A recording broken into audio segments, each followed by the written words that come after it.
Hi, I am Aya. Subscribe Aya Cartoons for more videos. एक बार की बात है, एक छोटे से गांव में राहुल नाम का एक दयालु लड़का रहता था। राहुल को दूसरों की मदद करना पसंद था और वह हमेशा मदद के लिए तैयार रहता था। एक दिन जब राहुल गांव में घूम रहा था, उसने एक बूढ़े व्यक्ति को किराने के सामान का एक भारी बैग उठाने के लिए संघर्ष करते देखा। बिना किसी हिचकिचाहट के राहुल दौड़े और मदद की पेशकश की।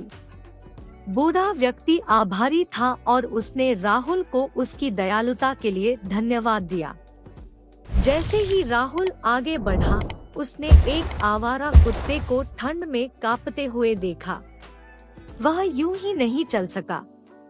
राहुल को एक पुराना कंबल मिला और उसने कुत्ते को धीरे से ओढ़ाया, जिससे उसे कुछ गर्माहट और आराम मिला। कुत्ते ने प्रशंसा दिखाते हुए अपनी पूंछ हिलाई। राहुल के अच्छे कामों की बात पूरे गांव में फैल गई और जल्द ही लोग उससे मदद मांगने लगे। चाहे वह टूटी हुई बाड़ को ठीक करना हो, होमवर्क में सहायता करना हो या बस एक दोस्ताना मुस्कान पेश करना हो, राहुल हमेशा वहां थे। एक दिन एक नया परिवार गांव में आया। वे दूर देश से थे और भिन्न भाषा बोलते थे। गांव के अन्य लोग उनका स्वागत करने में झिझक रहे थे, लेकिन राहुल नहीं। वह गर्मजोशी भरी मुस्कान के साथ परिवार के पास आया और दोस्ती और मदद की पेशकश की।